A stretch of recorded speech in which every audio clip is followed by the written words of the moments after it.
पूरे 4 तोले के हैं ये सोने के कंगन, इनको छुपा लेता हूँ। आजकल चोरों चके बहुत हैं यहाँ पे। सुना तुमने, पूरे 4 तोले के सोने के कंगन है इस बुढ़े के पास। हाँ यार, मेरा भी जी ललचा गया है। आज इस बुढ़े को मुर्गा बनाते हैं।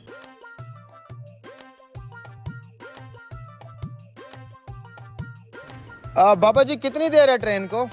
पता नहीं बेटा, मैं भी ट्रेन के इंतजार में बैठा हूँ। मैं स्टेशन मास्टर से पता करके आता हूँ। तो कहाँ जा रहे हैं आप? मैं तो शहर जा रहा हूँ किसी काम से। अरे वाह, क्या इत्तेफाक है, हम भी शहर ही जा रहे हैं। अच्छा बेटा। यार ट्रेन तो 2 घंटे लेट है, हमें बस या रिक्शे पे जाना पड़ेगा। शिट यार, ऐसा करते हैं फिर रिक्शे पे चलते हैं। आपने भी शहर ही जाना है ना, क्यों ना हम साथ में ही चल लें, गपशप भी हो जाएगी और 3 जने जाएंगे तो रिक्शे वाला किराया भी कम लेगा। अच्छा वैसे मुझे भी जल्दी है, ट्रेन पता नहीं कब आए। चलें फिर? चलो जी। यहाँ तो कोई रिक्शे वाला भी दिखाई नहीं दे रहा। थोड़ा आगे चलते हैं, कोई ना कोई मिल जाएगा। काफी सारा सफर कर लिया है, अभी तक कोई रिक्शा नजर नहीं आया। आ जाएगा बाबा जी, आ जाएगा। वैसे आप शहर क्या करने जा रहे हैं? बेटा मैं ये सोने के कंगन बेचने जा रहा हूँ। खाले सोने के हैं क्या? कम से कम 4 तोले के होंगे। इसको कैसे पता चला 4 तोले का? कुछ तो गड़बड़ है। बाबा कोई कहानी सुना दो ताकि सफर की थकान महसूस ना हो। बेटा फिर ऐसा करो, तुम ही सुना दो कुछ। हम सुनाएंगे कहानी, लेकिन हमारी एक शर्त है। क्या शर्त है? हम जो कहानी सुनाएंगे, अगर आपने हमारी कहानी को झूठ कहा तो आपके सोने के कंगन हमारे। देखा, आ गए ना अपनी असलियत पे, ठग कहीं के। क्या सोच रहे हो? कुछ नहीं बेटा, कुछ नहीं, मुझे मंजूर है। बेटा सुनाओ अपनी कहानी। तो फिर सुनो। हमारी एक गाय थी, ये मोटी मोटी उसकी आंखें, बड़े बड़े सींग, दूध तो इतना देती थी, इतना देती थी, नदियां बह जाती थी, नदियां। उसके सींग पहाड़ों जितने बड़े थे। अगर उसके बाएं सींग पर हम बैठते तो पूरा एशिया नजर आता, अगर हम दाएं सींग पर बैठते तो पूरा यूरोप नजर आता था। फिर एक दिन पता है क्या हुआ? क्या हुआ? एक उड़ता हुआ मच्छर हमारी गाय के माथे से टकराया और हमारी गाय वहीं पर मर गई। बहुत अफसोस हुआ।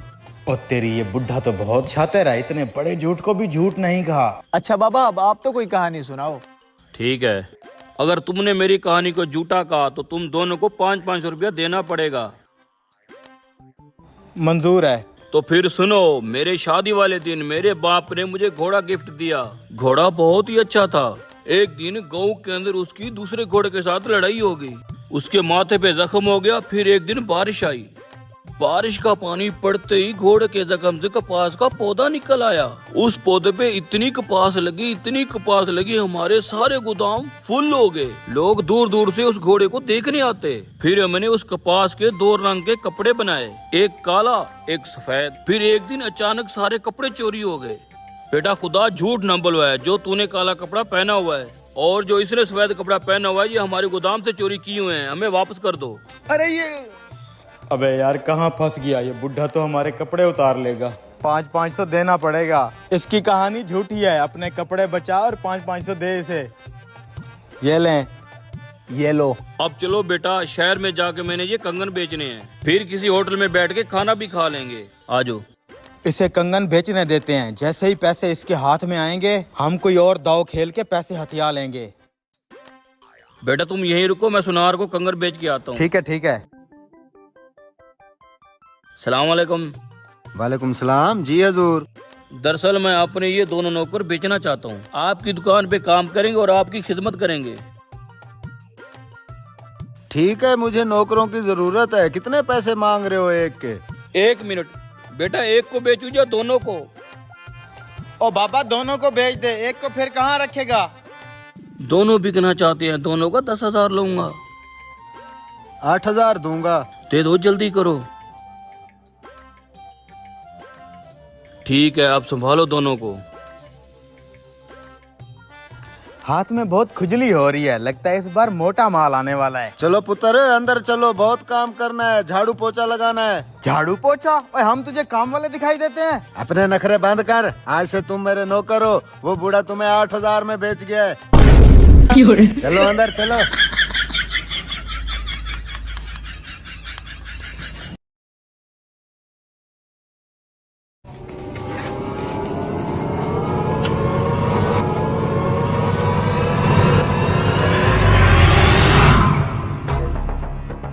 भाई ये क्या कर रहे हो? इतना सारा सोना और पैसा क्यों जला रहे हो? मैं बहुत परेशान हूँ भाई। सारी जिंदगी मैंने अमीर होने की कोशिश की और मैं अमीर हो भी गया, लेकिन फिर भी मैं खुश नहीं हूँ। मैं बहुत मायूस हो गया हूँ। मैं खुद को और इस सब को खत्म कर दूंगा।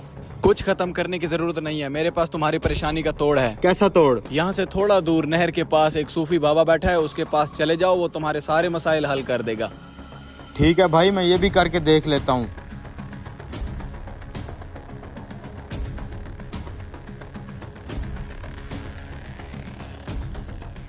जाओ भाई, वहीं तुम्हारे मसले का हल उसी सूफी के पास है। शायद लड़का इसी नहर का बता रहा था, लेकिन मेरे मसले का कोई हल नहीं है। मुझे ये सब लेके डूब जाना चाहिए।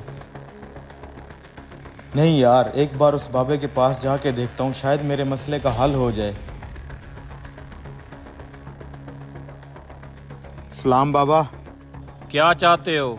बाबा, मैं गरीब इंसान था। मैंने दिन रात मेहनत करके ये सारा धन दौलत और पैसा कमाया। मुझे लगता था कि पैसा आने के बाद मेरे सारे मसले हल हो जाएंगे, लेकिन अब मुझे इन पैसों की कोई खुशी नहीं है। मेरे पास धन दौलत तो आ गया, लेकिन खुशी का एक कतरा भी नहीं है। बाबा, मैं कैसे खुशी हासिल करूं? आप ही मेरी कुछ मदद करें बाबा। अरे अरे, वो ढोंगी बाबा मेरी सारी दौलत लेके जा रहा है। अरे अरे, कोई रोको इस बाबे को। अबे रुको। अरे कोई तो रोको उसे, कोई तो रोक लो। क्या हुआ भाई? अरे भाई, वो सूफी बाबा मेरी जिंदगी भर की जमा पूंजी लेके जा रहा है। मैं तो उससे मदद मांगने आया था, लेकिन वो सब कुछ लेके चला गया। उसे रोक लो भाई, वो मेरी सारी दौलत लेके जा रहा है। ये तुम क्या बोल रहे हो? सूफी बहुत शरीफ आदमी है, वो तुम्हारे साथ ऐसा क्यों करेगा? अरे भाई, मैं झूठ क्यों बोलूंगा? वो देखो तुम्हारे सामने भाग रहा है। चलो उसके पीछे चलते हैं। रुको भाई, वो बाबा बहुत तेज है। इन गलियों मोहल्लों में वो हमारे हाथ नहीं आने वाला। तो फिर हम पकड़ेंगे कैसे? मैं जानता हूँ, एक बंदा ऐसा है जो इस बाबे को पकड़वा सकता है। कौन? वो पेट्रोल पंप वाला जिसने मुझे मशवरा दिया था इस ढोंगी बाबा के पास जाने का। उसको जरूर पता होगा कि ये कहाँ रहता है।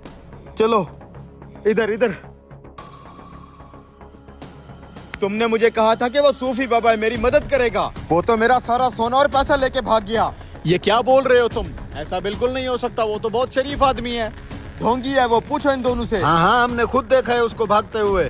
मैं नहीं मानता, जरूर इसमें भी कोई हिकमत होगी। कैसी हिकमत? चलो मैं तुम्हारे साथ चलता हूँ उस बाबा के पास। वो बाबा भाग गया है। तुम चलो तो सही। ये देखो, बाबा तो यहीं बैठा है, तुम खामखा गलत समझ रहे थे। मेरी जिंदगी भर की कमाई, मुझे लगा था ये बाबा मेरे पैसे लेके निकल गया है, लेकिन अब मैं बहुत खुश हूँ। क्या तुमने थोड़ी सी खुशी का मजा चखा? जब तक तुम उसे खो ना दो, तब तक तुम उसका मजा नहीं चख सकते। मैंने तुम्हें इसका मजा चिखाया है। ये है खुशी चखने का तरीका। इंसान बहुत बेकदर है, जब तक खो ना दे किसी चीज की कदर नहीं करता। मुझे समझ आ गई है बाबा। मैं अपनी मेहनत से कमाए हुए सारे पैसे, हत्ता कि अपनी जिंदगी तक को आग लगाने वाला था, लेकिन जब आपने मुझसे ये सब छीना तब मुझे इसकी कदर हुई। मैं आइंदा ऐसी कोई गलती नहीं करूंगा बाबा। अब मैं खुश हूँ। बेशक इंसान बहुत नाशुक्रा है, हमें हर हाल में राजी रहकर खुशियाँ तलाश करनी चाहिए। वीडियो अच्छी लगे तो शेयर लाजमी करें।